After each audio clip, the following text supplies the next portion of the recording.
So I recently found a full collection of Armada from Walmart, and I immediately bought it. I watched it, and I kind of fell back in love with it. And I used to have Armada Megatron before I sold him to make money for Tripticon.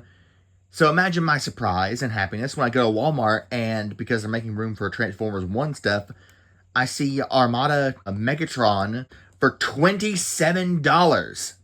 That's what pays to wait. I'm still upset I bought Sludge for $45 and I could have got him for $27 too.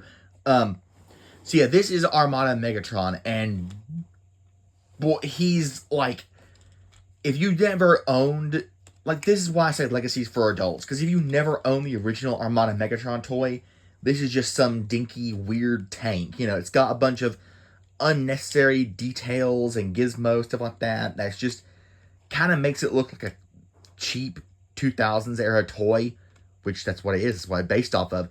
And it has that same, it's almost the same size as the original. It's a bit smaller because, you know, inflation, but it looks just amazing. It has none of the functions work, which, like, Hasbro, if you want to re-release this mold as a commander and add in all the detail, like the flipping out panels, the slidey thing, the grabbing capture areas, like, I'd pay commander price for that. And it used to, like, I had that old toy for so long. I sold it like 2 years ago, and I had it since I was a kid. And I remember everything it did. You rotate the turret, and it would go, Decepticons, attack! You plug a mini-con at the hatch and rotate it, and then make a machine gun noise. You fire the cannon, and it go... And they even have, like, these little details with the plunger and the spring from the original toy. That's not like a lore, like, it's not part of the robot, it's part of the original toy. Same thing with this little slider here, and they added that. You pull a slider back to the side and back, and it would flip up this missile rack, and then you press on it, and it'd go... These missiles, by the way, they rotate for some reason, which the real one never did, and it comes off. I think it's supposed to come off, but it comes off very easily, like it's meant to, just as easily as the front of the cannon, which, for some reason, it's molded in the same sort of flexible plastic that the horns were made out of. I guess they didn't want to paint it black, so they just cast it in the same gunmetal gray plastic for the horns, which that's fine. It's blast fit compatible, and you can take this off and put it on his arm for, like, you know, a more modern movie style Transformer with the arm cannon. You know, it kind of shoehorns in the Legacy Evo Fusion whatever thing. The paint's good, all the little grills and the silver and everything picked out. The feet that are not all hidden away at the back. It feels like I have the old toy again. And that's, you know, again, for the nostalgia of older fans, like, that's exactly what you want. And it does that just perfectly. The turret doesn't rotate a full 360. I don't know if that's my copy being broke or if it's an intentional feature. I don't know why it would be an intentional feature. Like, why... I don't see a reason why it would be stopped.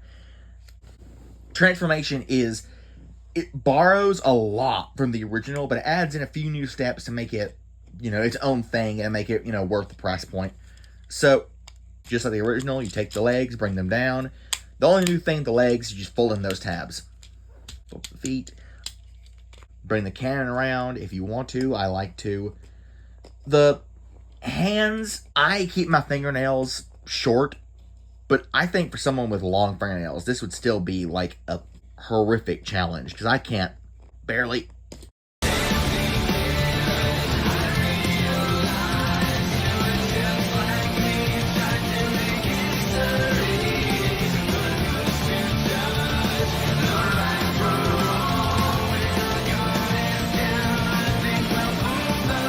There we go. Flip out the hands. This hand is molded like the original one was, with the spring leather feature for the sword, the little shank. That's so cool. One thing that surprised me, the face shield doesn't slide down. Actually, you open it up and it folds down. A fold versus a slider, I thought that would be just as easy to incorporate, but still does the same thing. You can still easily deploy it to make it look like he has the face shield up. Bring down these things, which that's also new. Tracks down, also new. It just makes his proportions look more correct in tank and in robot mode, you know, for animation.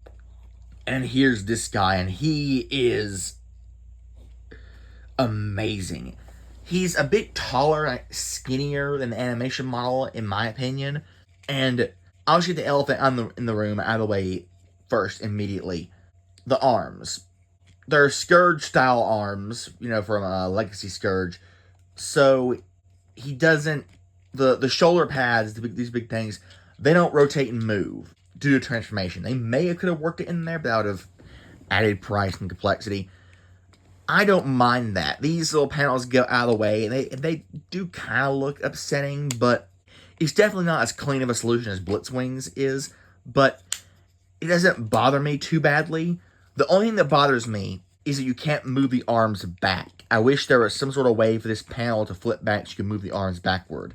But that's also pretty difficult. That's right where the hinge is. It needs some... I understand why it's like that. It is limiting. It's not as bad as people make it out to be. It's not like the world's on fire, but it is a thing you're gonna have to get used to and figure out ways to work around. The cannon, it folds in, it fits inside like the original toy. In the cartoon, he can't really hold it, which that would have been really cool. But everything else, just the silver on him, the horns, it honestly looks super weird because the one I got from a thrift store, and he didn't have his horns, just like the original one, this one's horns are pretty easy to take off, so you might want to glue those in if you really do. That looks a lot better to me. On paper, this mix of purple with army green and black, and some speckling of pumpkin orange with these giant insect pincer horns and these stupidly large shoulders. This guy should not be intimidating or cool looking. But the design, somehow, all the absurd features come together to make it work. And that's awesome. He has modern articulation, like rotating fists. The arms, for where you can move them, they move perfectly well. Hollow space in the arms, they're pretty big. They actually do bug me a little bit, but not that badly. The legs are just miles more posable than the original, and they're on ratchets,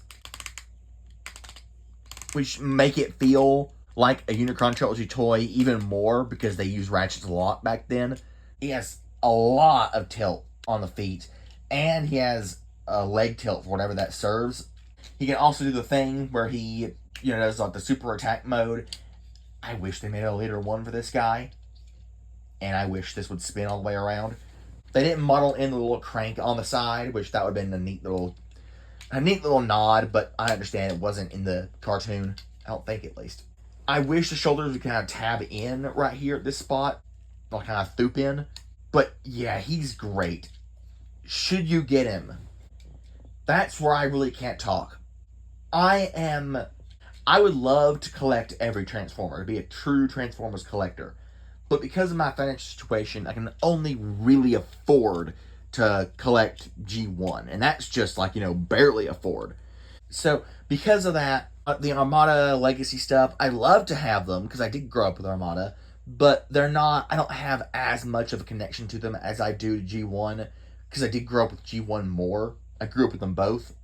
So in terms of worth, this and any other G1 leader that I have, Blitzwing, Megatron, Galvatron, monetarily in terms of detail, complexity, transformation, they're all worth the same. But again, because of my personal situation with money and with what I enjoy most and what I have a connection to the most, I didn't feel comfortable spending $55 on this guy. I did feel comfortable spending $27 because, again, that's just incredible. He's worth the discount clearance price for me. I wouldn't say he's worth retail, but that is just me. That's completely subjective. If you're more of a Unicron Trilogy fan, not so much keen on all the G1, because I know there's a lot of people who don't like how heavily Hasbro leans in G1 nowadays and wish we had more reinterpretations of characters, then maybe the G1 figures are not worth it, and this guy is totally worth it at full retail price. So that's a decision you're going to have to make for yourself based on, what you see and how much you like the figure and the character. And for me, that's a no, but I don't want to tell someone who really likes this guy it's not worth it if it is worth it to them.